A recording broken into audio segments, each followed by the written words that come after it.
Hi, I'm Chef Melissa O'Donnell of 100pleats.com, where you can book a cooking class with me or one of my fantastic chef colleagues.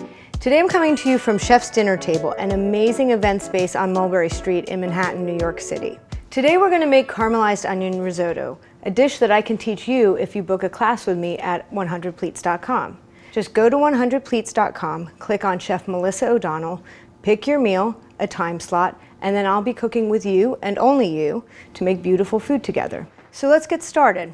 First, we're going to use arborio rice. Arborio rice is a short grain rice, and we want to use it because it has more starch in it, which will give it the creamy texture you want in a risotto. Secondly, you're going to want to heat up chicken stock. I am a firm believer that you need chicken stock in risotto. You cannot make it vegetarian because the protein in the chicken stock will emulsify with the cheese and the butter and make it really, really creamy at the end. So you have to have your chicken stock up to temperature because you want to make sure that when you cook the rice, it doesn't lose its texture. So we've got our pan hot here. All right, I'm going to add some olive oil, and then we're going to add some diced shallots. You don't want to get anything too hot here. We're not looking for color, we're looking to keep it translucent. And your arborio rice. Another rule of risotto is you always use a wooden spoon. I'm not sure if this is really true, but theoretically you do not want to break up the kernels of rice with the sharp edges of a metal spoon. And a little more oil. We're going to sweat this for a minute until the edges of the rice become translucent.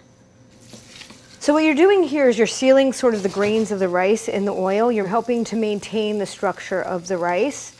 And if you look, you'll start to see at this point, the edges of the rice have become translucent while the center is still white. We're going to take white wine to cover. You want to make sure your white wine is not cold. You want it warm. Again, anything cold that has to come up to temperature is going to affect the way the rice cooks, and you're trying to keep each kernel intact as you cook it. As this reduces, we're going to start adding chicken stock in increments. Meanwhile, in the oven at this time, I have onions caramelizing. I've tossed onions in olive oil, salt, and pepper, and I've put them in the oven at 500 degrees. Once they're caramelized, they'll be a little dark on the outside, but still like crunchy on the inside, which is how I like to cook them because it'll give us good texture in the risotto. So this is almost ready.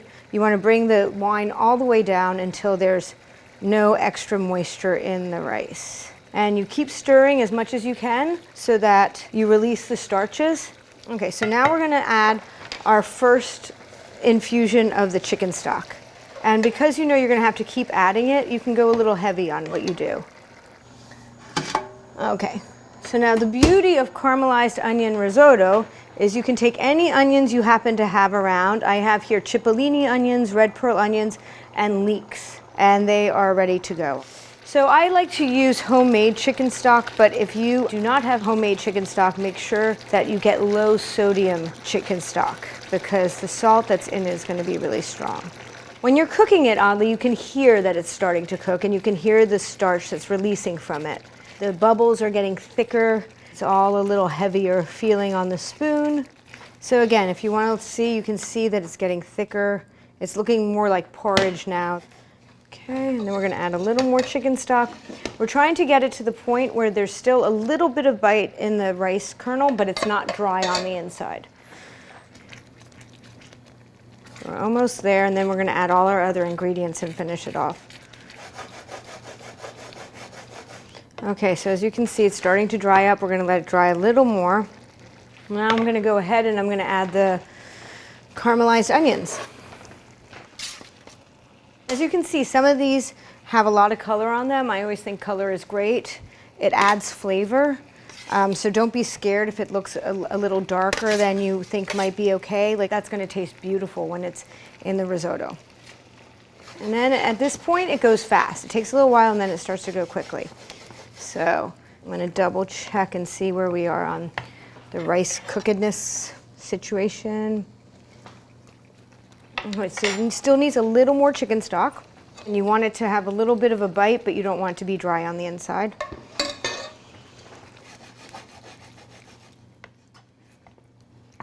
Great. We'll do salt and pepper, but we're going to put more cheese and butter than you ever thought was acceptable to put in anything. This is grated Parmesan. You can use Grana Padano. You don't have to use the highest quality Parmesan if you don't want for this dish. Okay, now we're gonna go ahead and add the butter. And again, you're gonna add more butter than you think is acceptable to put into any dish. But that's what makes it taste good. I'm just gonna stir that in. Okay, so now at this point, if you look at it, you can see it's much different than when we started. It has like all this nice creaminess to it. We've put butter, we've put cheese. I'm gonna add a little more pepper, some salt, right?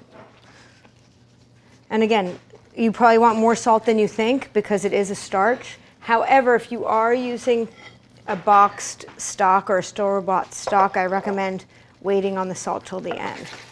So we wanna keep it a little loose like this. Right? Because again, as it comes off the burner, it's gonna seize up slightly. And then just to add a little bit of freshness to all this starch and fat, which is really delicious, we're gonna put chopped parsley in. So we're just gonna go heavy on herbs always. They just brighten everything up. And stir it in. And there we go. That's gonna be it.